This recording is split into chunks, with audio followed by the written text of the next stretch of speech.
Hey, welcome everyone to another Kingdom Story episode where we talk about all things discipleship, specifically about discipleship and building cultures of discipleship. Today, I'm actually not with John Lewis. I'm with another fantastic John in my life named John Erickson. He's the senior pastor of New Life Foursquare Church in University Place, Washington. I'm going to be talking to John today just about leadership, leadership as it relates to discipleship, how he's viewed leadership. And that'll really be our topic today, and to dive into, to have a conversation about, and just to share, our thoughts on it. So John, it's good to have you today. Good to be with you and to talk to you. Yeah, good to be here. Yeah. Thanks for the invite. You're welcome. You're welcome. Always fun to talk with you. So let's just, for those that are listening, how about you introduce yourself and give a little bit of your background, your pastoral history, and how you ended up at New Life. Yeah, sure. So I went to the Foursquare Bible College, a town called Life Pacific University. There where I met my wife Gina, and we both felt a call to ministry. And then we moved around a little bit. We did a little stint in Colorado for about 7 years, helping in various different ministry roles there, young adults pastor, small groups pastor. And then we ended up moving up here to the Northwest to be near my wife's family. We had 2 kids and another one on the way. Now we have 4. So we're on an island out there in Colorado. So came out here to the Northwest and then served as an executive pastor, and then also as like a family pastor over kids, youth, and young adults as well. And then in March of 2020, we were asked through our denomination to transition over into the leadership here in University Place. We happen to live here in the city, so a lot of times when you're transitioning to a new senior pastor role, you have to move or do something, but my commute went from 10 minutes to 3 minutes. So then we've been here ever since. Yeah. Well, just a fun fact for all of you that I am also on staff at New Life Foursquare Church. I'm the discipleship pastor under John at New Life Foursquare. And I was actually attending New Life before you had come. And so there was a previous senior pastor here who had to move on, and you came in as an interim for about 3 to 4 months before they asked you to come on full time. So not only did you have to navigate a transition, but for those of you that were listening, if you caught on, he said that he was announced as our senior pastor in March of 2020. And so, John, that's an interesting story. Where were you when you actually announced to our congregation that you were the senior pastor? I was in my living room. So March of 2020, at the beginning of March, we were kind of like, oh, this COVID thing's somewhat real. And then actually the first reported case of COVID in the U.S. was right down the street in Washington State. And so there was kind of some rumblings, but there was that period of time where everything was shut down for about 6 weeks, 2 months. And so the very first Sunday that everything shut down, we announced through Facebook Live that we were your new pastors. So that was certainly a fun experience. There was no cake, there were no cheers. It was just me, my wife, and my 4 kids being announced. Every pastor's dream, right? Right. When you take over a church, you announce it alone in your living room. Yeah. So I know that has been a story that you've been able to share with everyone. And so, there's a couple things that I want to touch on, today as we talk. But it wasn't the easiest thing, for you to lead, through COVID. So I would like to touch on that a little bit, but also whenever you're taking over, an organization or transitioning to a church, there's usually a particular culture that is alive and well at the church, and usually the new person coming in has a culture of their own, and how they want to establish that. And so, we'll kind of go back and forth through it, but knowing that you were coming into a new church and as it relates to leadership, how did you really think about beginning to shift the culture from the culture that had been here? The church was planted 17 years ago by the previous pastor, and it was just thriving, and so, or the culture was thriving in a sense, and so needing to change to a culture that fit your leadership style and how you did. What were some things going on in your mind as you thought about that? We'll get to the COVID piece, but just originally as you thought, hey, this is going to be the thing, as to how you might work that out here. Yeah. Well, my story is a little unique because, as you said, at first I was asked for a 3-month period to be an interim senior pastor. And it was during this period where it wasn't known the pastor who was here previously was on a break, and it wasn't sure if after this break he would come back or he would leave. So for that amount of time, for those 3 months, I tried as much as possible to not change the culture. And I think that's important when you're in an interim capacity. You're basically just kind of there in case the building catches on fire, to kind of handle things as it comes up. So that was a little unique in that it didn't feel like I can get my feet underneath me for the first couple of months, because my goal was the exact opposite. Right. Because what I didn't want to do is create a strong culture. I have a very strong personality. I'm a big guy. I'm a loud guy, and I wanted to avoid that. So for me, it was interesting to see the transition of not wanting to change culture to then all of a sudden wanting to change the culture, and how you can go ahead and do that. And then I know you kind of have two separate issues, the cultural transition as well as COVID, but to me they were linked, because now I'm having to try to change culture in an environment where we can't meet in person for the first couple of months. And then after we could meet in person, you have face masks and you have certain people who maybe aren't comfortable meeting. So even some of our staff members didn't feel, there are different levels of comfort. And so that was very difficult to manage. So it felt, I kind of described it as a purgatory, almost a year long of rather than wanting to come in guns a-blazing and change the culture, a purgatory where it was kind of a slow burn where people had to get to know me.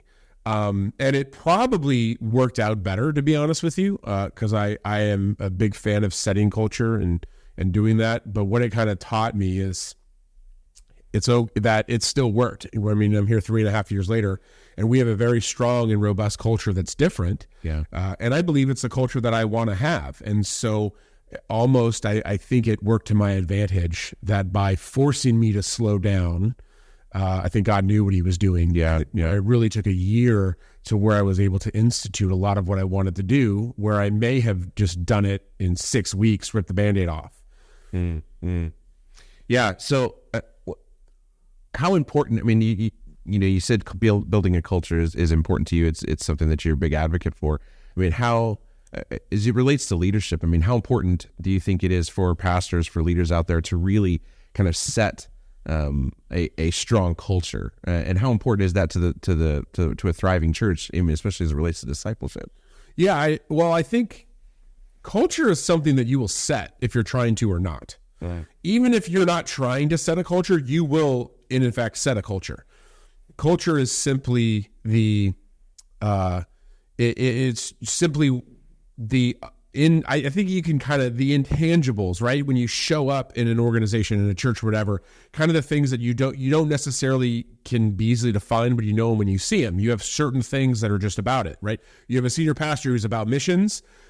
You may never have anything ever where the senior pastor says our culture is missions. However, if you have a senior pastor about missions, you will have a missions culture. It just naturally flows from leadership. Right. So that being said, I think it's important to be intentional, to know what it is that you're wanting to create.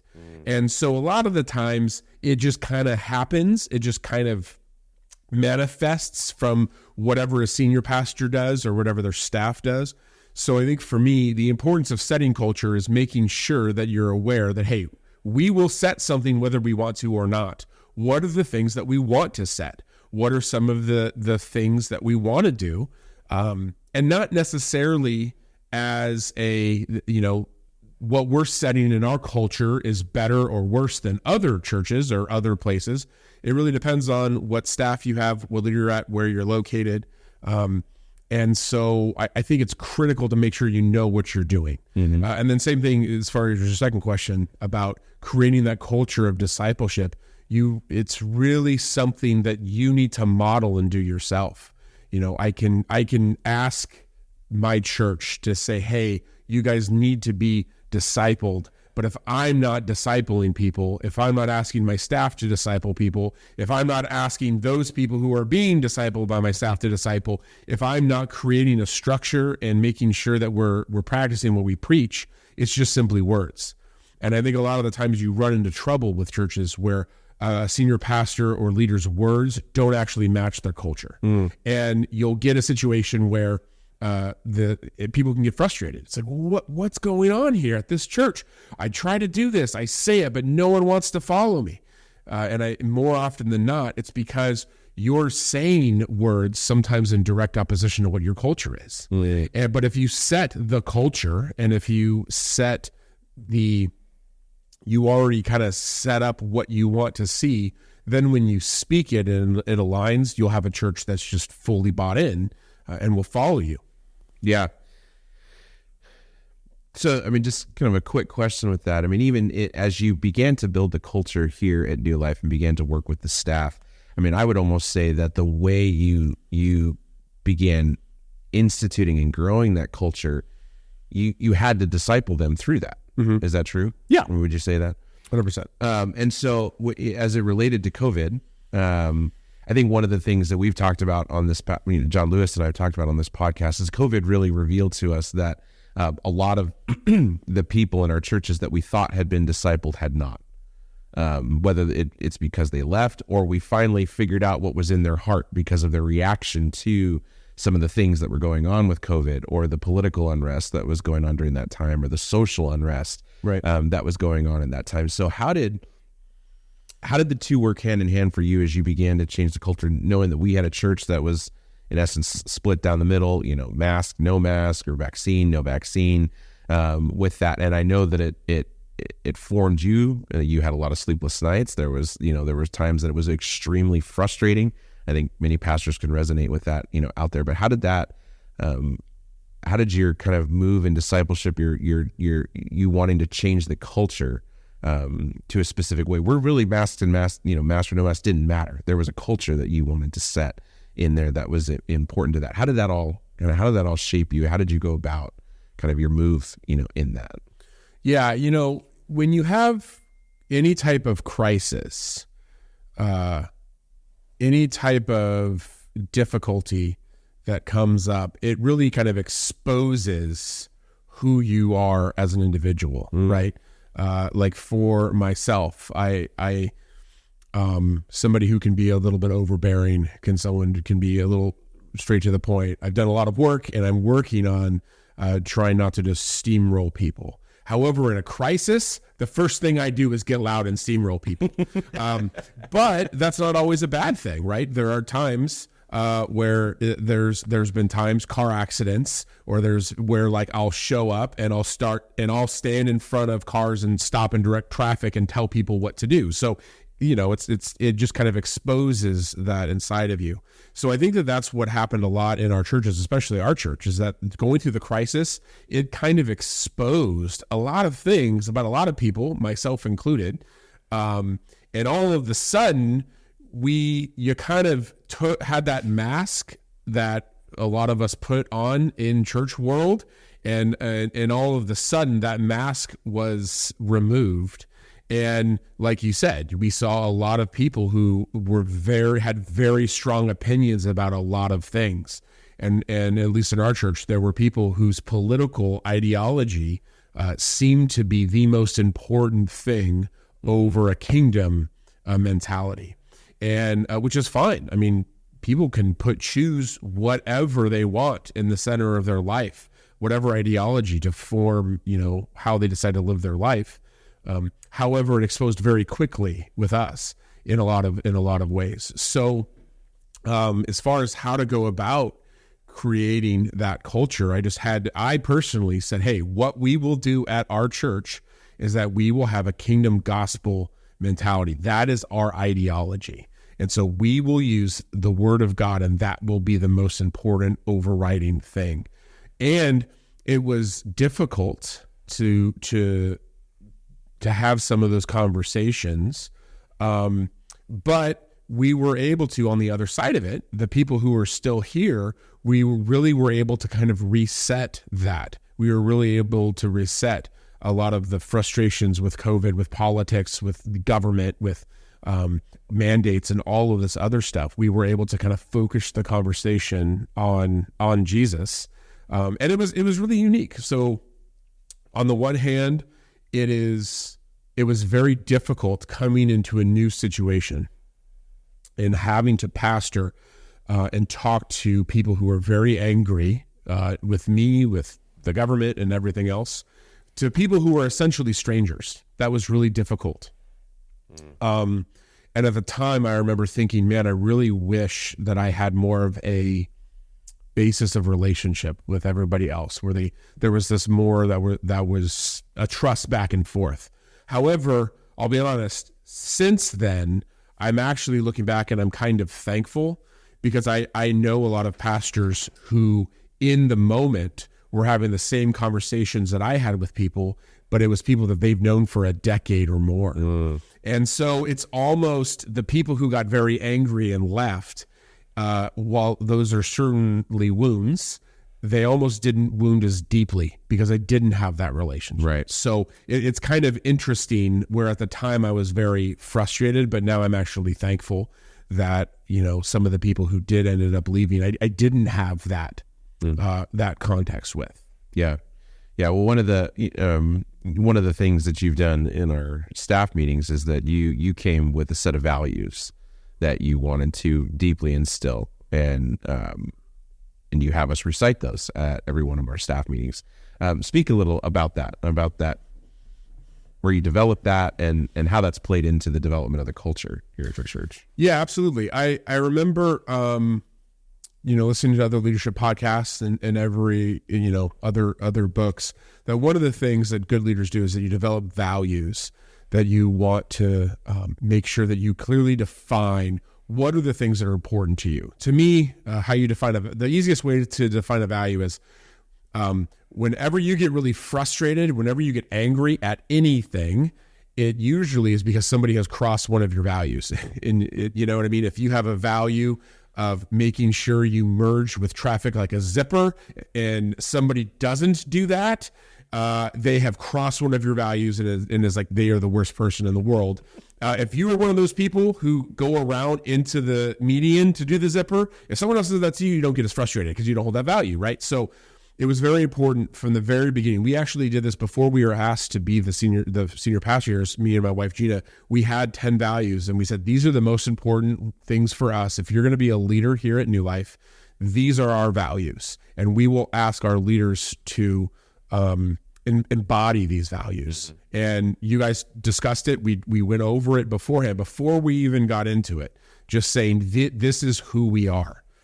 And so there's 10 of them. They're not written down anywhere like 10 commandments on a wall.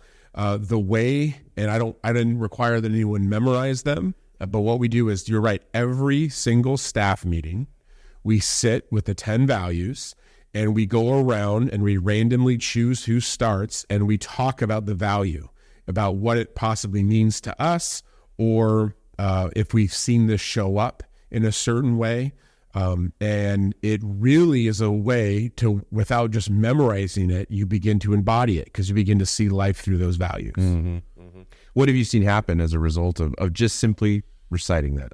And demand. I mean, you demand that kind of. Yeah, people. What's amazing is whenever somebody recites a value back to me. So one of our values is, what happens on a Sunday can get fixed on a Monday.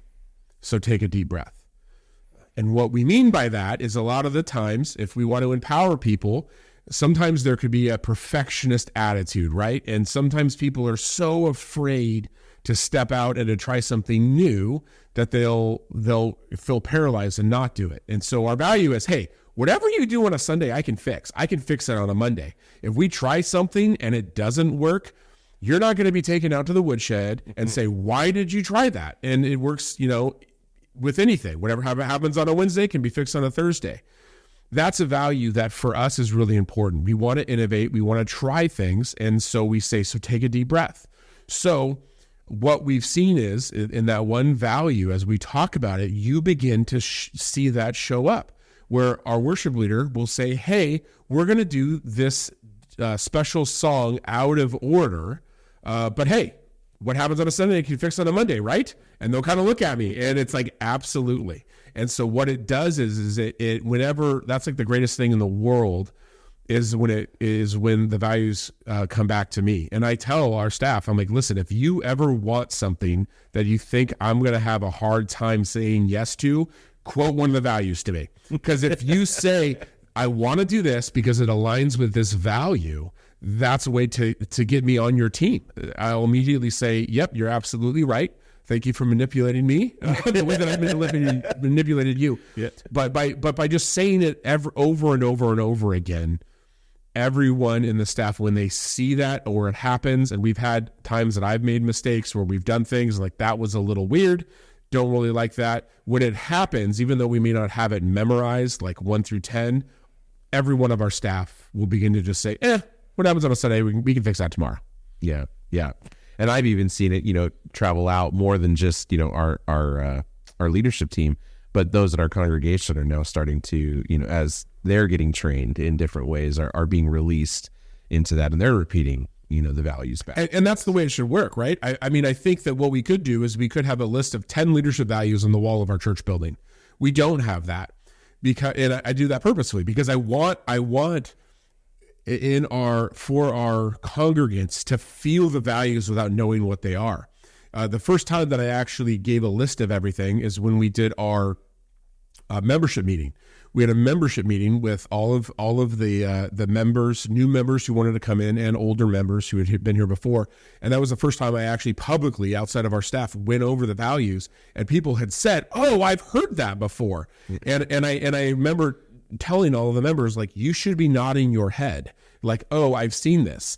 In fact, if you don't see that, if something comes up and I say one of these 10 values and you're like, "I've never seen that," please let me know, because that tells me we're just saying it in a staff meeting and not living it out. Right. And yeah, these are not aspirational values. These are core lived out, values of the church. You talked about, Peter Drucker, who some of you may know is a very, is a mover, in the leadership circles and the business circles. He's faith-based. He has a quote where he says that culture will eat strategy for lunch. And as I've worked with several pastors around the world, to build a culture of discipleship, many are looking to just simply implement a program. But their culture is not one where people are willing to work on their walk, right? One of the values that you have for us, and that is that we work on our walk. And you and I have gone through the Discipleship Reframed curriculum together. We've walked through the building blocks of that. But we really didn't get into it till into building it until about a year after you've been here and building, this new culture. So speak to it a bit about, that Peter Drucker's quote, and just the reality of what it meant for you to focus on developing a culture that could support discipleship versus just trying to implement something into a culture that really didn't seem to prioritize working on your walk, for lack of a better way of saying it. Yeah, I think the key is that in your culture, you want to make sure that your culture is healthy and that you have healthy, something there. And a lot of times you will have a culture. Sure, all of us have, either at a church, an organization, a job, where you get there and there's aspects of the culture that are not healthy. And you immediately recognize it. You're like, wow, this place does not have a great work-life balance. Or wow, this is a place that really prioritizes tearing someone else down in order to raise. Or hey, this is maybe a rock star culture where this person, if you say anything negative about this person, you're going to be taken out to the woodshed, right? There's always aspects of that culture. So I guess I think the most important thing is making sure that what you do have is healthy. Because if you have a healthy culture, then whatever it is you want to do, whether it be discipleship, whether it be, some of these other programs or processes are really changing, it flows from that. So I think that was something that was really important. And of course, in our church, I'm sure that, I think we have a different perspective being the leaders, and we would say, oh, our whole culture is great. I'm sure there are aspects of our culture, that when people show up, that people could say, I don't really know if I align with that or agree with that. But the healthier you can make your culture, the easier it is at that point to be able to have tough conversations, right? To be able to have, I've done sermons now reflecting back on COVID and politics and stuff. And I've said things from the stage that I wouldn't have said 2-3 years ago, but that's because the culture now supports it. We have a culture to where we can be open and honest and where we can share things directly from God's word, where it didn't feel like I would be able to do that before. Yeah. Yeah. So, I've had conversations, and there's been some fear from the pastors that I've worked with and talked with about changing the culture of their church, because they're afraid of losing people. Mm-hmm. And so I know that for just particular stances during COVID, but also just the reality of shifting the culture here, we did lose people. But there's something you say, to all of us about when you develop the culture of a church, of people, they either conform to it, or, it fits what they want, or it doesn't. So speak to that a little bit about how you've seen those that have left. You talked about the wounds, but also what you see coming and how you see it growing. Yeah, that's a great part about culture, is that setting a positive culture is that, if you have people in your church or organization that don't align with that, it can really feel like, man, how is it that I get this person to move on? Or, what do I do? When you make it and you really prioritize that, people will move themselves. They will either align with the culture that you set and get, jettison their beliefs and change their beliefs and align with your culture, or they will stick out like a sore thumb. And it will be very evident to them and everyone else that I'm not really sure you fit here anymore. I remember we had a prayer meeting. It was within the first year, right around the time of the 2020 election. And there was a lot of fear in the church world about who was president and what happened if this person becomes president and against God's will and everything else. This was in 2020. And I remember at this meeting, this prayer meeting, we went around and we had begun to start talking about healthy culture. We were talking about God's sovereignty and really just been talking about that. And there was this feeling, even though there's a lot of fear around, there was this feeling around the prayer meeting that, oh man, we really trust the Lord. Let's really pray for his will. Let's really pray for God to show up. And it was a very positive, like we were praying, but not from a fear place. And there was one person in this room who said, I don't know what's wrong with Christians now. It seems like the wool is over everyone's eyes. We should not be joining together in unison. We need to fight. We need to stand. And this person stuck out like a sore thumb. Every single person in that room realized, like, wow, this person is really not aligning with the culture of where we're at. And that person didn't even pray. They just made the comment, which is fine. They made the comment. And that person ended up, I think they maybe came 1 or 2 more Sundays. It was someone who had been in the church a couple years beforehand and moved themselves out. It was very evident that the culture and the belief system that they had was very countercultural to what we had set up. Right. And so on the flip side, there were people in that prayer meeting who were saying some of the very same things that person said, that after spending time engrossed in our culture and talking about it and praying through it, that they now are still here, 3 years later, and they, are so grateful and thankful for how we've led during this time. And so you kind of have two at the crossroads where some decided to go right, some decided to go left, but people moved themselves, and it was very evident. And so I mean, to answer the question, anytime you make any type of change, culture change or shift, you're definitely going to lose people. I mean, I really believe that any organization, but especially churches, we're a living organism. A church is not a building on a structure that stays there. Every single time you have a service, you may never have your church like that ever again because you don't have the same people there. Some people are gone, you have new people. Every single time you gather together, it's different depending upon who is there. Yeah. And change always happens, and you will lose people.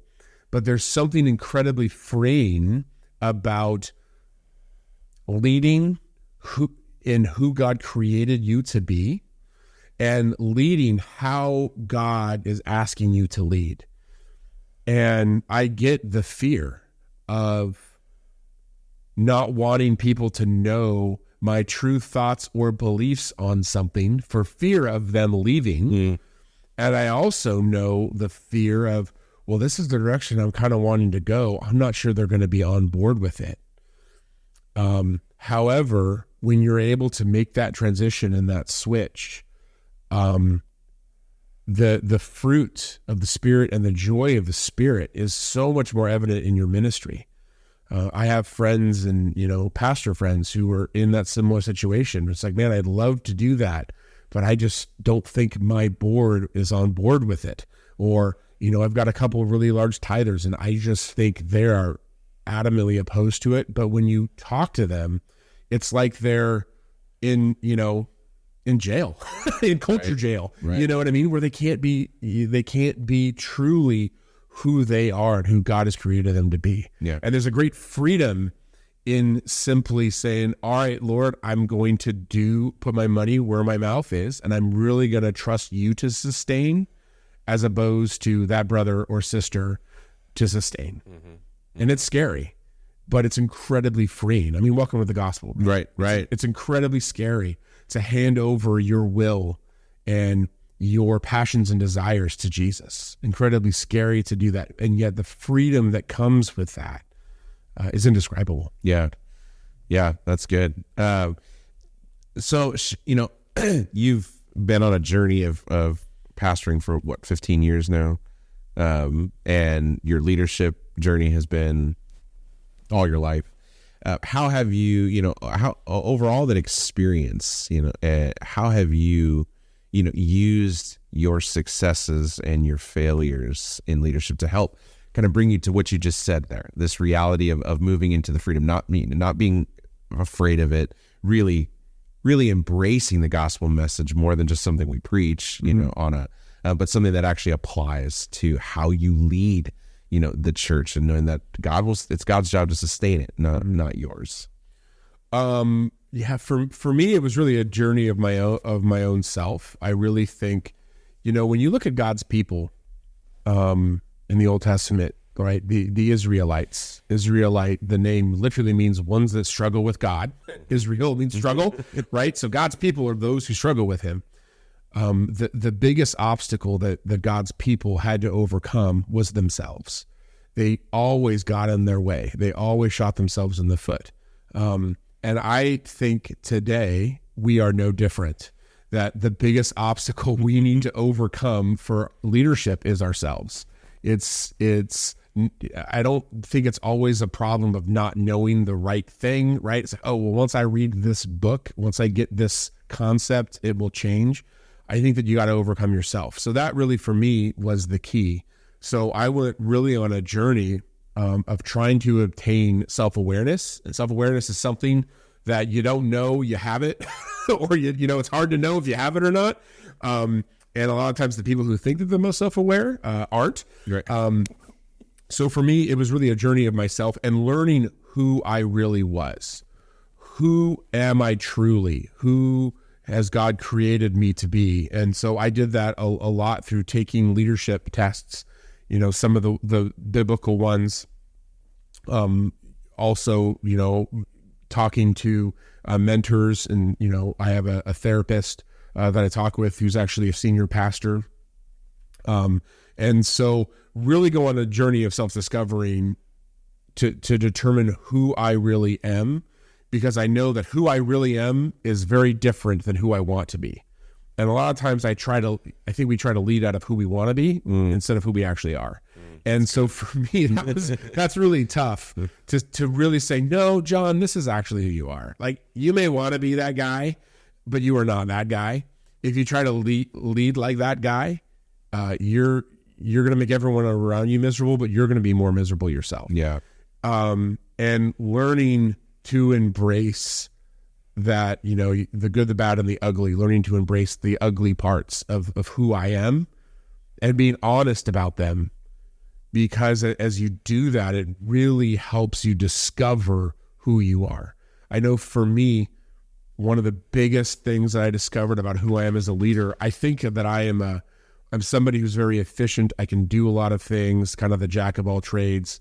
You know what I mean? I'm somebody, when we had a transition with COVID, I knew nothing about audio or visual stuff, anything at all. But by the end of a week or two, I was editing our videos online. Right. I'd never, no context for doing that, but I figured it out. I'm somebody who could do that. Mm-hmm.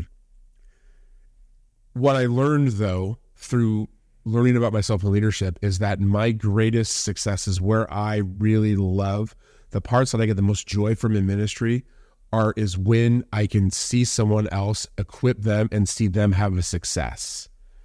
So to me, that was a very big shift for me as somebody who can do a lot of things with excellence and do them well, to have that shift of like, oh, my job isn't to get the video done. My job is to find and equip somebody who can get the video done. And then when they do that and realize who God created them to be, that brings me the most joy. So that even just that small, subtle difference really allowed me to completely change how I lead, to where I am very much equipper, hands off, maybe arguably sometimes too hands off, because I really want people to get the successes and failures without me stepping in and either micromanaging or stepping in. And sometimes, I'll talk to a leader and I'm like, I think you're going to burnout. I think you're going to burnout. I think you're going to burnout. And I'll talk with them and I'll let them burn out, and I'll let them learn that lesson and then bring them back, as opposed to jumping in too quickly, because I really want them to learn how to manage burnout. And if we're not together again, if they end up moving on or I end up moving on, eventually someone will move on, right, where they can learn that lesson themselves rather than having John tell them. Yeah. Yeah. No, that was some of the issues you just touched on there about, so in my opinion, and working with you for as long as I have, you are very gifted at empowering leaders. But it also seems like a necessary skill for those that are senior pastors of churches, those that are trying to lead cultural change, that they would grow in the skill of empowering leaders.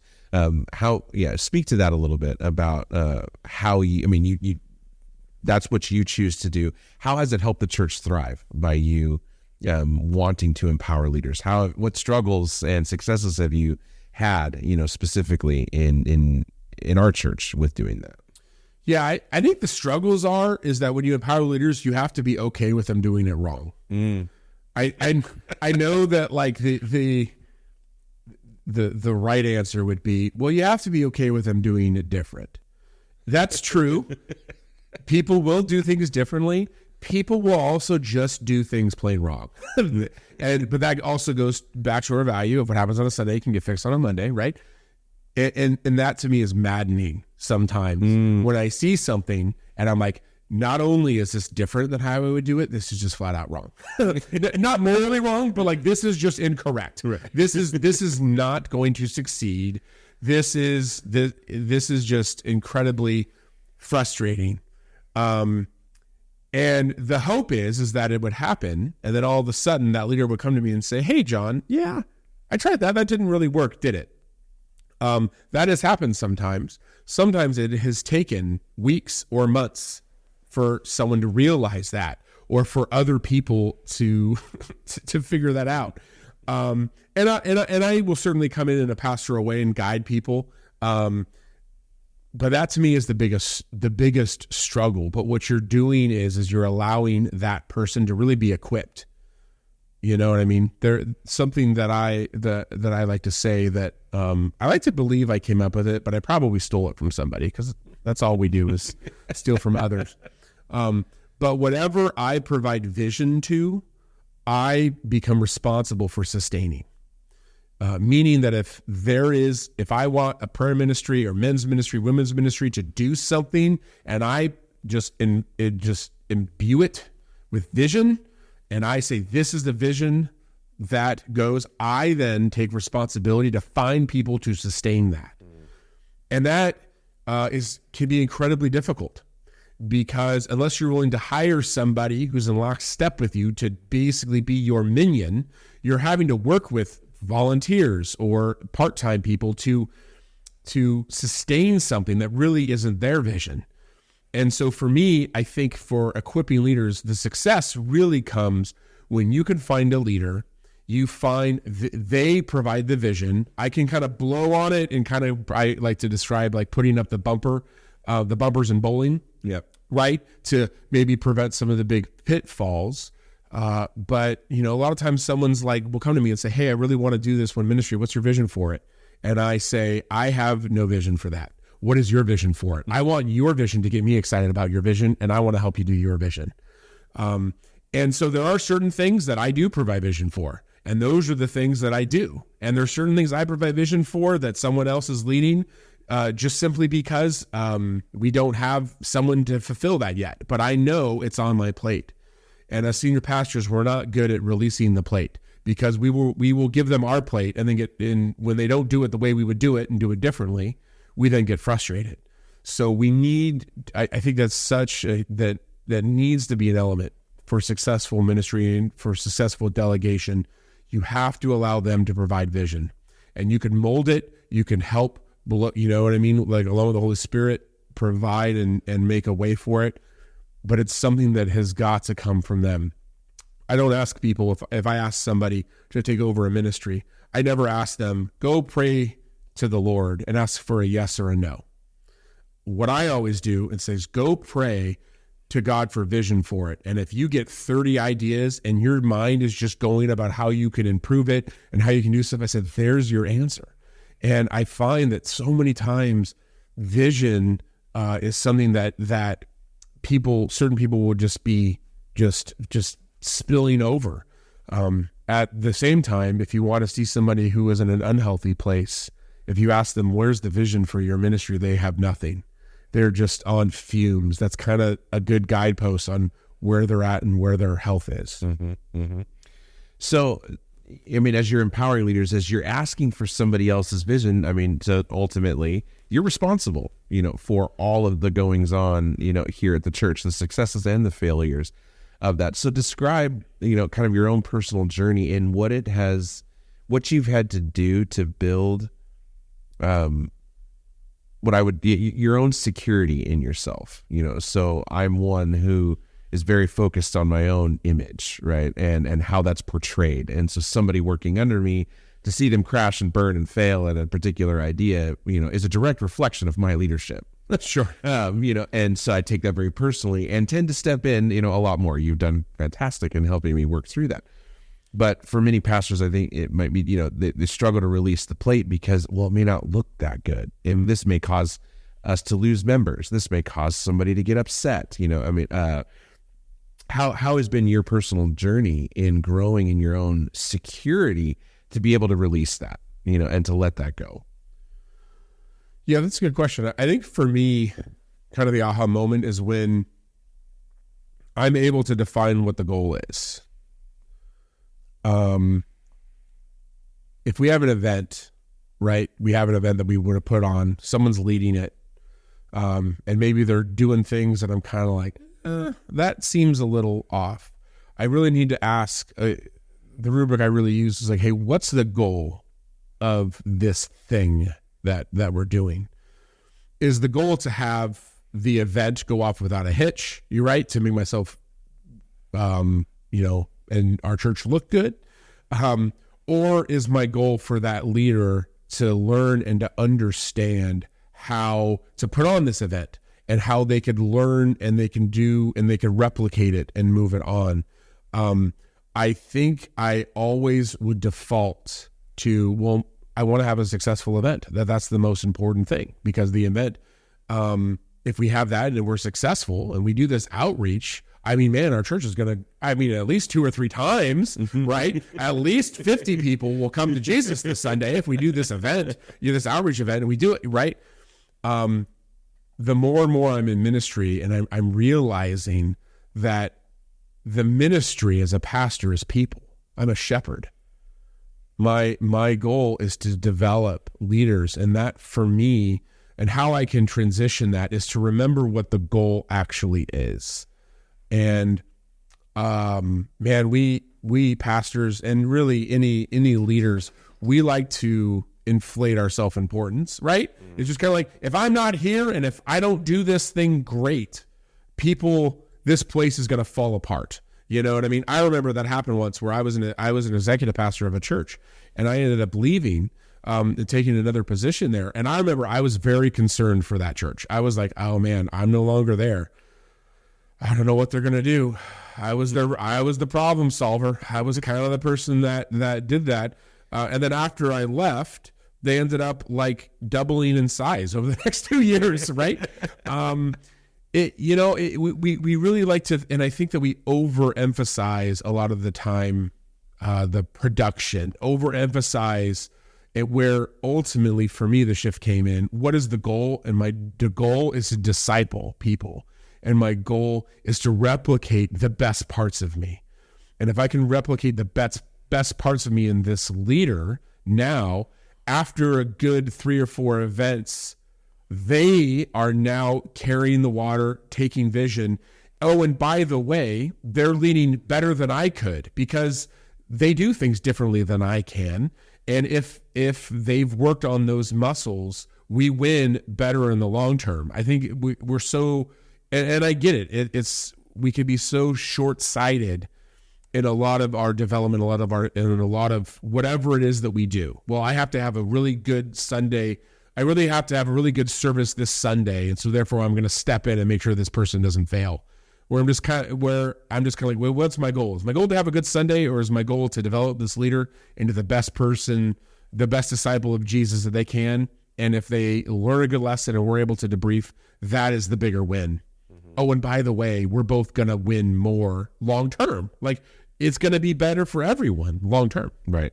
Yeah. I mean, you have to change your mindset from that short term idea to long term seeds, and long term vision in that. I mean, it's interesting how we think that, that we get caught up in this idea of short term when God has been a generational God since the beginning. And sure. Abraham he only had one child, where it took several generations before the promise was really brought itself out, and it's so frustrating that that's how we live our life, right? It's so frustrating because there have been times that I have preached a banger of a sermon, and I knocked it out of the park, and you're preaching to a room with 1/3 of the chairs filled.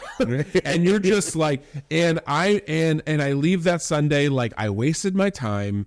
What am I doing? You know what I mean? Right. And then all of a sudden you have another Sunday, and like the greatest sound if you ever want to know what the greatest sound to a senior pastor is, it's while you're preaching, chairs being like laid out, like dollies of chairs being brought in and having to be placed out because they ran out of seating. That is the greatest sound for every senior pastor. And there are times you have a full room, and I can care less about how I did and I preached because it felt really good because everyone is, and I know that in the moment, and in the moment, I know it when there's there's nobody in the room, and it feels so crushing, and yet I know long term it shouldn't be so short sighted. And then the opposite is true. I know, man, I feel really good, but I know that it's only because of these numbers, and it's not what I'm doing long term. This is no other. I only bring this up as an observation. Like, I get it. I understand it because it's so amazing. I love putting on a successful outreach where you're reaching 300 or 400 people. That feels really good. Whether or not anyone ever comes to Jesus or comes to my church really doesn't matter because we put on the event. It feels really good, and it's hard to break from that. But I really believe that you will see the fruit, the much better fruit, like you said, the generational fruit, when you put in the time, when you do the grind, and you don't lose sight of that. But it does feel really good. Right. Yeah, I understand that as well. So then speak to a little bit just kind of the relationship between leadership and discipleship, and even, as you just spoke right there, how does discipleship help you? Has it helped you? Has it helped you work with others, see that long-term vision, to be in it for the long haul? Yeah, I think discipleship is something that's tough. If you've ever discipled somebody one-on-one, it's not easy. It's not something, like we said, going back to easy wins, right? It feels much better to have a book study at your church where you'll get, 25, 30 people showing up at a class telling you how great it is and participating. That feels a lot better than meeting with somebody one-on-one for 6 months when they try to cancel on you and you try to get schedules going on and, oh, well, I'm on vacation the next 2 weeks. Oh, I'm on vacation the next 2 weeks. So we're not going to be able to meet for a month. And then all of a sudden you really begin to disciple somebody and they really begin to not realize that there are certain areas of life that they do not want to be discipled in. And I know that because I have certain areas of my life that I don't want to be discipled in. So the relationship with discipleship and kind of what we're talking about, it's tough. It is the harder road to go. And that was something for us that really was a big change in how we wanted to do ministry with both of us, is that this is tough to do. There's a reason why discipleship, one-on-one discipleship, and it is somewhat rare to see. I think that we disciple by osmosis, right? We disciple by, all right, well, I preach a message every once in a while. We attend a small group. You know what I mean? We're around in proximity to each other. So that is how I get my discipleship. But I remember when we were going through the Discipleship Reframed, in our staff meeting, I meet with all of our staff, once every week, some every other week, once a month, but I meet with everyone regularly. And I remember asking a question as we opened up a staff meeting. I said, how many of you are actively being discipled and by whom? And I went around that room of, 12 of us, and thinking that, considering that I am meeting with y'all regularly, that someone would say, you're discipling me. And I am being actively discipled, and it's you. Not one person said that. People were like, oh, well, I've been reading this book. I've been, I don't really know if I have a mentor. And I said that, and I told everybody, hey, by the way, just so you know, I thought that I was discipling all of you. It is very clear to me that whatever it is we were doing wasn't clear enough for you to even realize that I was the one discipling you. So whatever it is I'm doing, I recognize I need to change. And then, of course, everyone felt bad because, no, I forgot. I should have mentioned you. But I'm like, but the fact that you forget that you're meeting with me tells me that I'm not doing a good job. So it's an indictment of me. So all that to say, I had to shift to where I want every single person in our staff to recognize, yes, I am being discipled. And if it's not by me, it's by someone else, right? It's either through a one-on-one discipleship with someone else, or we've done other classes, other cohorts that we've supported through our church for people to go through. The problem is that's hard. It's much easier to do a once every other week staff meeting where I hit 12 people at once and call that discipleship than going out to lunch with every single person or meeting people one-on-one. That takes a lot of time, and it is difficult. But what I found is that the fruit is so much more. We talked about setting that culture, and we talked about some of the staff members at our church who have just grown so much. We've all grown. I've grown in the past 3.5 years. But you see the growth is just, it's a level in which you get excited about. And you're like, wow, this actually works, right? Like the problem isn't, if we look and we realize, well, I don't know if I have very many disciples in my church. The issue isn't with the issue isn't with the process. It's not that we don't know what to do. It's just simply we're not doing it. Yeah. The question that just kept running through my head, especially as you talked about it being hard, and also it seemed it's very intentional. So I already know the answer to this question, but I'm going to ask it and have you say it as a senior pastor. Like, John, can you disciple 500 people? No. Our church isn't very large, but you don't even disciple everyone here. Right. You've made it a specific, task of yours that you disciple the leadership. Mm-hmm. And then it's your expectation that the leadership then disciple those on their teams. And then those on their teams are discipling those in the congregation. right? And so, I mean, say a little bit about that, about, this idea, I mean, not only by osmosis that senior pastors almost feel, or they've set up a culture where it's like they have to disciple everyone. Sure. Well, and I think you're absolutely right. I think it's a thing where, depending upon the size of your context, whatever church you're at, if you're at a smaller church of 40, 50 people, like the average size church in the United States, you can somewhat get by with discipling everybody. The problem is you are at capacity as a leader, and you're at capacity you're not going to grow any more than that. Mm-hmm. The other thing, though, that I think that we realize is that there are people who don't know how to disciple someone, and they've been in ministry for decades. Like, I've run into that where I've talked with people about discipleship, and they're like, I've been in ministry for 20 years on leading worship or teaching kids, and I have never discipled an adult one-on-one before. And that's kind of shocking to hear, but I think that's also an indictment on the process. You know what I mean? We can get into a thing where it's like, all right, well, this person's a youth pastor, right? So we don't, we want them to do a really good job of, of bringing in, creating a youth event. But are we asking, who are you discipling? Who, if I were to give me a list of people where if I were to ask them and say, hey, is so-and-so discipling you? They would say yes. Like, we need that from and that was something that we did on our staff. We did that to, my worship leader, you know what I mean?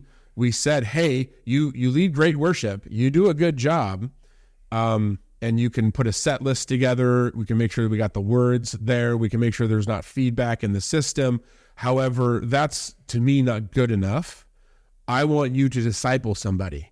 And the worship leader, who's an incredible musician, is like, well, I've never done that before. Like, that's stretching for me. And so I was like, sounds good. I'll disciple you, and I only have to be 1 week ahead of you as you're discipling somebody else. And forcing is a strong word, and greatly encouraging people to disciple, and till that becomes second nature, right? We know how to do it as senior leaders, or we should at least. We have an idea of how to do it. I think we'd be surprised with people who are on our staffs, who are our elders, on our councils, or on our boards, who have never done it before. Mm-hmm. And it's because we've never asked them to do it. And you got to kind of help push people out of the boat. I was talking to a friend of mine who pastors a larger church, and he says he's never done that. He's never asked any of his staff to ever disciple someone, and that's something that he's going to change. He said everyone has to disciple at least one person. And that person says, I am discipling you in the ways of Jesus. It's even if you're only there cleaning bathrooms, or if you're youth or in worship or small groups, whatever it is, that has to be a part of the DNA of who we are. Otherwise, the DNA will never change. We will just simply be people who get stuff done rather than make disciples the way Jesus asked us in the Great Commission. Yeah. Yeah, and it seems like, as I've run into this, as I've been working with pastors, that what's out there is that we've trained and taught pastors how to run our version of what we call church, how to maintain the building, how to run a business, how to get a worship leader, how to staff our children's departments, and we've trained them how to write sermons and to deliver a great Sunday worship, but we've actually not trained many pastors how to do discipleship. Those that I've encountered that have been actually discipled, it's almost been more by accident than it has been an intentional process for that. And so it's been much harder for many of the pastors I've worked with in Latin America. They'd never been discipled, so they had to be discipled first before they could disciple their staff. Well, and I think we're really good at making congregates, right? That I think is a lot of our job is, because if I'm looking at a senior pastor, I'm running an organization. We're dependent upon tithe, we're dependent upon money and manpower in order to be a success, right? I know Jesus would disagree with that in the God's kingdom, but that's the way that we look at it, right? Right. And so I think a lot of the times our form of discipleship is, okay, let's make sure that you're attending church. Let's make sure that you're tithing. Let's make sure you're serving. And if you do those three things, which benefits the organization, us as a church organization and structure. There you four are being discipled.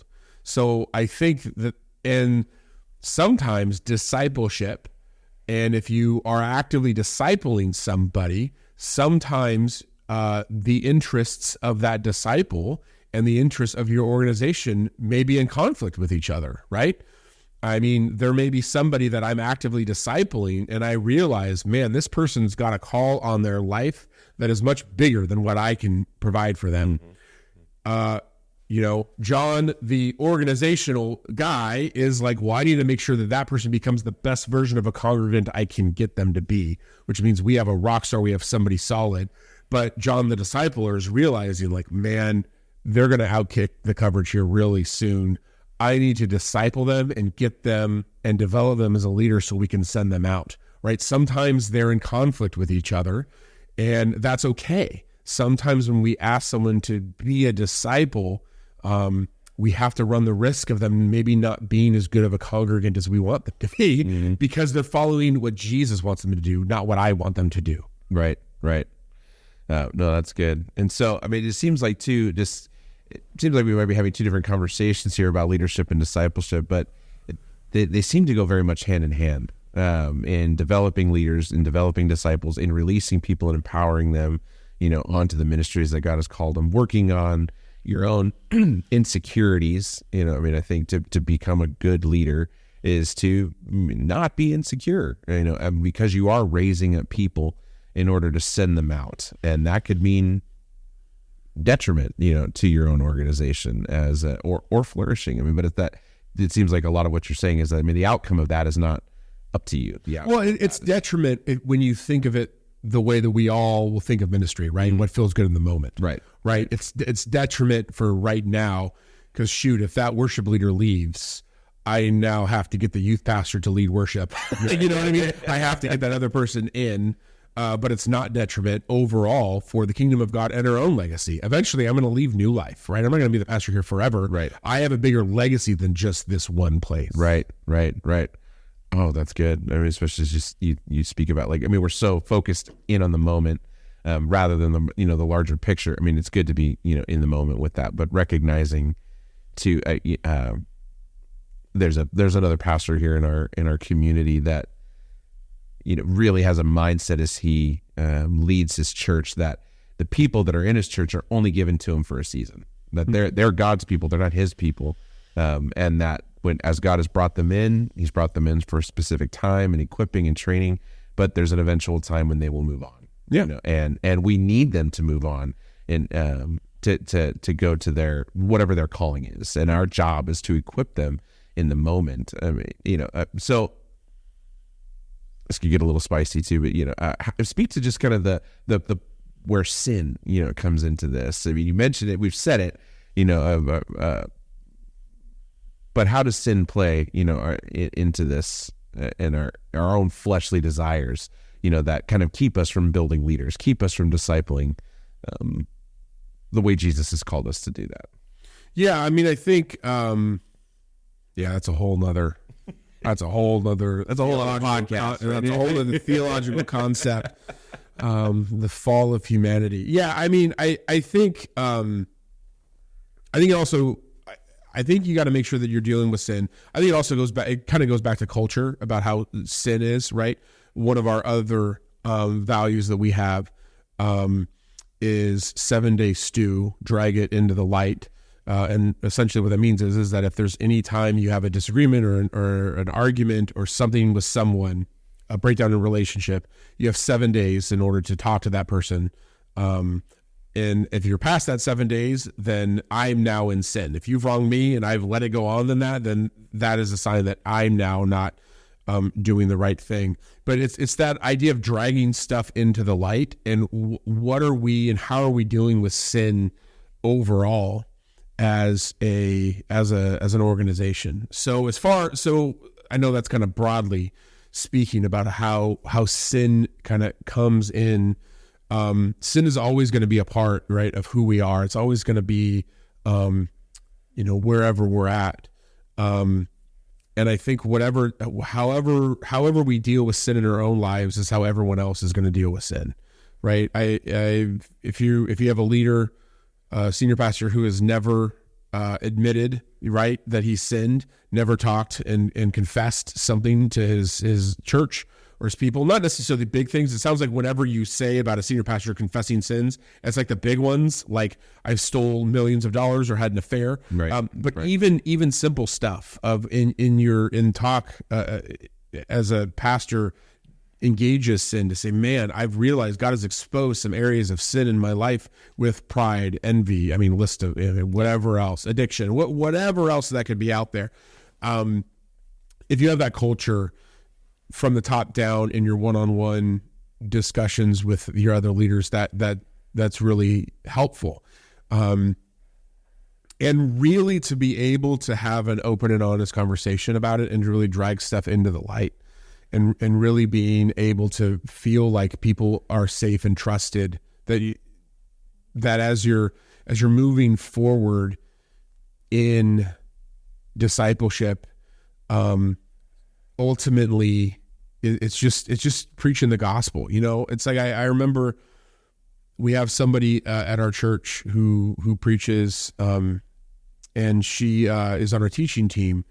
And it's like I remember for the first couple of years, every single time she would always say, you need to give a gospel message. You need to give a gospel message. And it kind of drove me crazy because I'm just kind of like, I can see every single person in here. There is no one who needs to hear the gospel message. Everybody is saved. Like it is redundant until I realized that I need to hear the gospel message.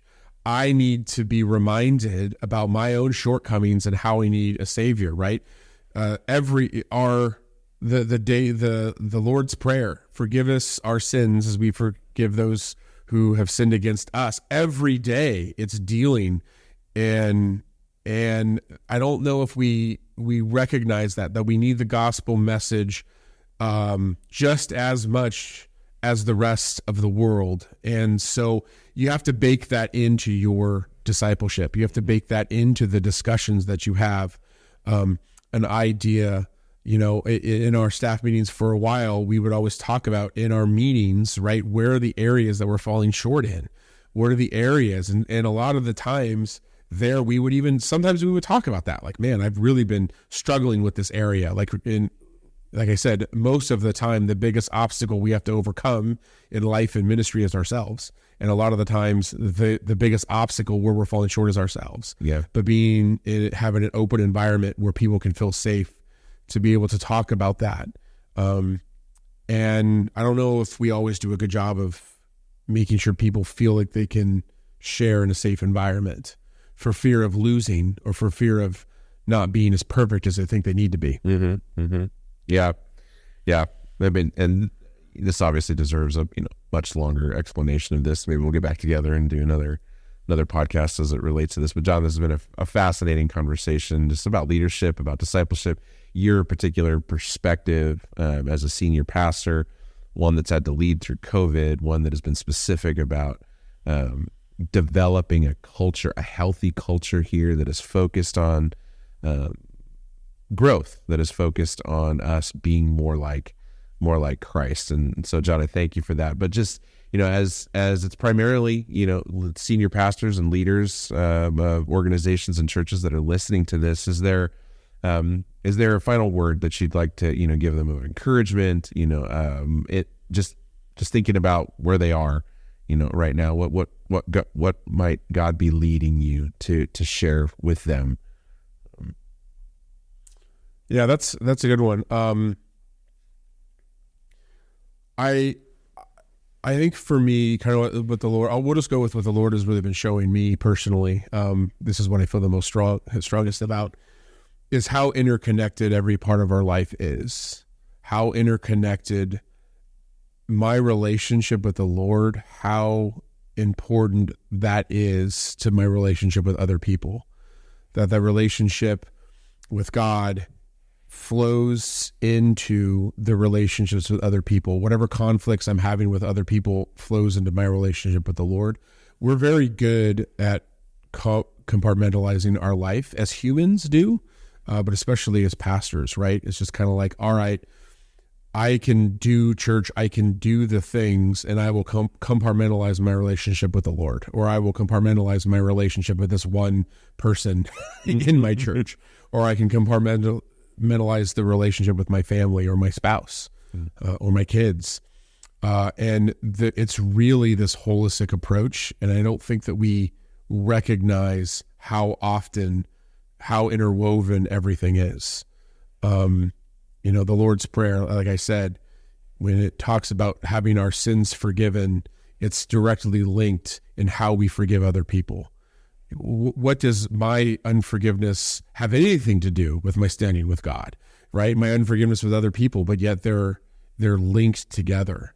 And so I think that's just the final word kind of for me as we talk about leadership and culture and everything else. Realize it's all connected and it all matters. And try as much as possible to open up all areas of your life to the Holy Spirit, to allow him to interact with everything, because I'm sure even as you're hearing me, there's something that you're hearing and saying, well, this is an area that I have just simply cut off and compartmentalized, and just thinking that that's not affecting the rest, but usually that's the one thing that is poisoning everything. And we may wonder, why is it that I struggle with this? And we look at that as the problem when we're not looking at something completely else that we think is unrelated. Yeah. That's good. Thank you for that, John. Just reminds me that just Jesus said, little leaven leavens the whole bread, right? It's all interconnected. And so I hope, those that are hearing us, like we're, John specifically, myself as a pastor here at New Life, one that works with others, we're on the journey together. We not claimed, to figure this all out, but we've positioned ourselves to walk with Jesus and to hear from him and to stay moldable and malleable and knowing that we're imperfect vessels that are trying to let the Holy Spirit shine through us. So I hope this has been an encouraging message for you guys to hear today, to just hear about leadership growth, hear from someone who's had to pastor through the throes of COVID and the political unrest here in the States, has really committed himself to building a culture of discipleship, a culture, a thriving and healthy culture here at the church, one who empowers leaders, said to work on his own, insecurities, to be in a place to do that. And so, I encourage you, newlife4s.com is the website address here. John's contact information is on there if you want to send him an email and chat with him deeper, about that, get some insight. And I'd love to take you to lunch, and if you're local, and just have a conversation with you. But John, again, I thank you for joining us today and sharing your wisdom, your heart, and all that you have. Yeah, thanks for the invite. Yep, it's been fun. All right, y'all, take care of yourselves, and we'll talk to you next time.